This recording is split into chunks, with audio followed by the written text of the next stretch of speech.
सिंदूर की खींची लक्ष्मण रेखा। प्रधानमंत्री नरेंद्र मोदी के इन शब्दों को नवभारत टाइम्स ने प्रमुखता दी है। S-400 और रंग भी दिखाकर पाकिस्तान को दिया कड़ा संदेश। जनसत्ता और पंजाब केसरी की सुर्खी है, भारत की ओर नजर उठाने का एक ही अंजाम, तबाही। राष्ट्रीय सहारा का शीर्षक है, आतंकवाद जारी रहा तो मिट जाएगा पड़ोसी देश। राजस्थान पत्रिका के अनुसार पहलगाम हमले के बाद 15 लाख भारतीय वेबसाइट पर साइबर हमले हुए। भारतीय सुरक्षा तंत्र ने सभी को नाकाम किया। देशबंधु और हरी भूमि की खबर है, विदेश मंत्रालय ने स्पष्ट किया, कश्मीर पर तीसरे पक्ष का दखल मंजूर नहीं। दैनिक भास्कर ने लिखा है, ऑपरेशन सिंदूर राजस्थान में स्कूली पाठ्यक्रम में होगा शामिल, बच्चे सैन्य पराक्रम में पढ़ेंगे। दैनिक ट्रिब्यून और वीर अर्जुन के अनुसार सेना का बड़ा ऑपरेशन, लश्कर तैयबा के 3 आतंकवादी ढेर हुए। हिंदुस्तान की खबर है, निर्वाचन आयोग डुप्लीकेसी की समस्या खत्म करने के लिए जल्द ही यूनिक एपिक नंबर जारी करेगा।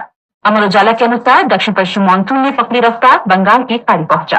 प्रधानमंत्री नरेंद्र मोदी ने टीबी यानी क्षय रोग उन्मूलन की भारत की प्रतिबद्धता स्पष्ट करते हुए प्रभावी रणनीतियों पर बल दिया है। उन्होंने तपेदिक की शीघ्र पहचान और सफल उपचार की दिशा में पिछले वर्ष हुई प्रगति की सराहना की। प्रधानमंत्री ने कल राष्ट्रीय टीबी उन्मूलन कार्यक्रम की समीक्षा बैठक की अध्यक्षता करते हुए अधिक संक्रमण वाले जिलों में हाल में संपन्न 100 दिन के टीबी मुक्त भारत अभियान की भी समीक्षा की। इस अभियान के दौरान संक्रमण की आशंका वाले लगभग 13 करोड़ लोगों की जांच की गई, जिसमें 7,19,000 लोगों में संक्रमण की पुष्टि हुई, जिनमें 2,85,000 लोगों में संक्रमण के लक्षण नहीं थे। 1 लाख से अधिक निक्षय मित्र इस अभियान में शामिल हुए। बैठक के दौरान प्रधानमंत्री ने शहरी या ग्रामीण क्षेत्र तथा व्यवसाय के आधार पर क्षय रोग रुझान के विश्लेषण पर बल दिया। उन्होंने कहा कि इससे शीघ्र परीक्षण और उपचार की आवश्यकता वालों की पहचान में मदद मिलेगी। प्रधानमंत्री ने तपेदिक उन्मूलन के लिए जन भागीदारी के माध्यम से स्वच्छता पर बल दिया। बैठक में प्रधानमंत्री ने विश्व स्वास्थ्य संगठन की वैश्विक टीबी रिपोर्ट 2024 के निष्कर्षों का भी उल्लेख किया। रिपोर्ट के अनुसार टीबी में 18% की गिरावट दर्ज हुई है। केंद्रीय स्वास्थ्य मंत्री जगत प्रकाश नड्डा, प्रधानमंत्री के प्रधान सचिव और वरिष्ठ अधिकारी भी बैठक में उपस्थित रहे। प्रधानमंत्री नरेंद्र मोदी ने पाकिस्तान को कड़ा संदेश देते हुए कहा है कि अब कोई ऐसी जगह नहीं बची है जहां आतंकवादी चैन की सांस ले सके। उन्होंने कहा कि भारत के पास आतंकवादियों को उनके घर में घुसकर खत्म करने की क्षमता है। मोदी ने पंजाब के आदमपुर वायुसेना स्टेशन पर वायु सैनिकों को संबोधित करते हुए ये बात कही। श्री मोदी ने ऑपरेशन सिंदूर की सफलता की सराहना करते हुए कहा कि ये भारत की नीति, नियत और निर्णायक क्षमता की जीत है। प्रधानमंत्री की ओर से स्वदेशी रक्षा उपकरणों की सराहना के बाद शेयर बाजार में रक्षा क्षेत्र की भारतीय कंपनियों के शेयरों में कल 9% तक उछाल देखा गया। ऑपरेशन सिंदूर के बाद सोमवार को राष्ट्र के नाम अपने पहले संबोधन में प्रधानमंत्री ने इस बात पर बल दिया कि अब सेना के लिए भारत में बनी सामग्री के उपयोग का समय आ चुका है।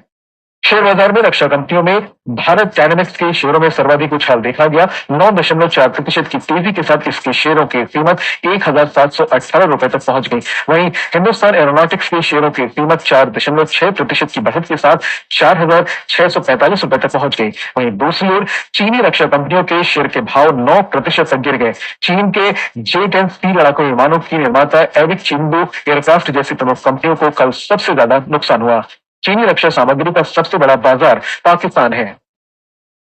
भारत सरकार ने नई दिल्ली में पाकिस्तानी उच्चायोग में कार्यरत एक पाकिस्तानी कर्मचारी को अनधिकृत गतिविधियों में शामिल होने के कारण अवांछित व्यक्ति घोषित किया है। विदेश मंत्रालय की विज्ञप्ति में इस कर्मचारी से 24 घंटे के अंदर भारत छोड़ने को कहा गया है। पाकिस्तानी उच्चायोग को कल इस बारे में आपत्ति पत्र जारी किया गया। इलेक्ट्रॉनिकी और सूचना प्रौद्योगिकी मंत्री अश्विनी वैष्णव ने कल नोएडा तथा बेंगलुरु में अत्याधुनिक सेमीकंडक्टर डिजाइनिंग केंद्र का उद्घाटन किया।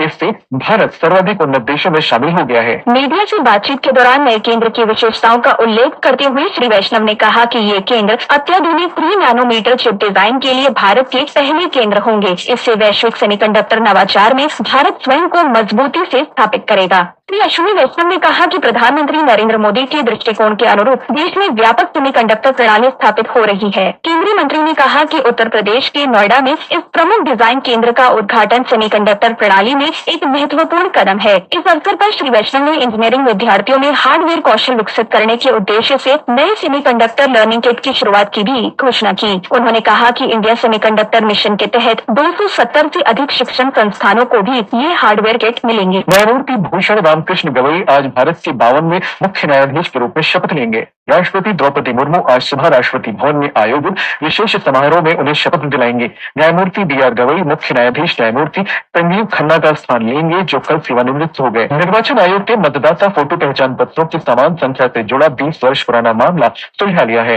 वर्ष 2005 से विभिन्न मतदाता पंजीकरण कार्यालयों से मतदाताओं को समान श्रृंखला की पहचान पत्र संख्या जारी किए जाने से ये समस्या खड़ी हुई थी। निर्वाचन आयोग द्वारा मतदाता सूचियों की त्रुटियां दूर करने और उन्हें अद्यतन करने के बाद ये समस्या दूर हुई है। देश में अप्रैल 2024 से फरवरी 2025 के दौरान कोयला आयात में पिछले वित्तीय वर्ष की इसी अवधि की तुलना में 9.2% की कमी आई है।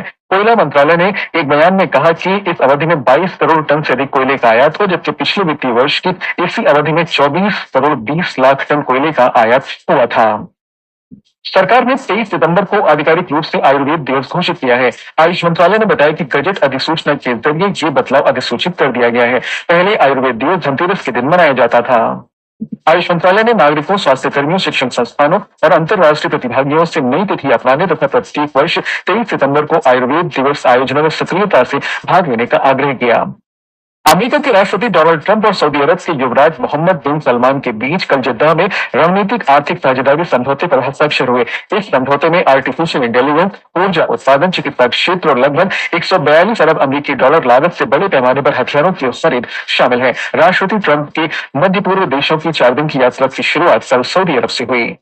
प्रतिष्ठित कान फिल्म महोत्सव की कल फ्रेंच रिवेरा में भव्य शुरुआत हुई। 12 दिन के 78वें कान फिल्म समारोह में विश्व के प्रसिद्ध फिल्म निर्माता, सितारे और सिने प्रेमियों को साथ साथ आने का अवसर मिलेगा।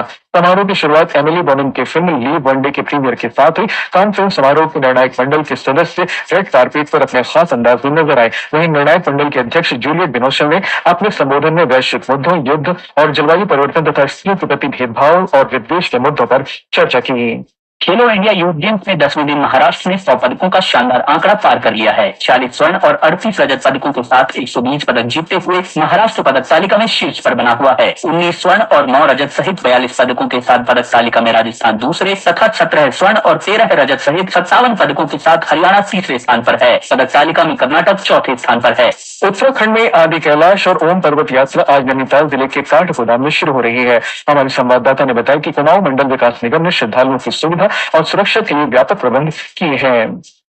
हैदराबाद में मिस वर्ल्ड प्रतियोगिता के लिए विश्व के 100 देशों से अधिक आयु प्रतिभागियों ने कल शाम विभिन्न गतिविधियों में भाग लिया। प्रतिभागियों के लिए कल हैदराबाद में रात्रि भोज का आयोजन किया गया। इस अवसर पर मुख्यमंत्री रेवंत रेड्डी, राज्य मंत्री जुगल कृष्णा और वरिष्ठ अधिकारी उपस्थित थे। मौसम विभाग ने आज असम और मेघालय के कुछ स्थानों पर अत्यधिक तेज वर्षा का अनुमान व्यक्त किया है। अरुणाचल प्रदेश, नागालैंड, मणिपुर, मिजोरम, त्रिपुरा, असम और मेघालय में अगले 3 दिन तक तेज बारिश जारी रह सकती है। मध्य प्रदेश, विदर्भ, छत्तीसगढ़, पश्चिम बंगाल, सिक्किम और बिहार में अगले 3 दिन के दौरान गरज के साथ मध्यम वर्षा होने और तेज हवाएं चलने की संभावना है।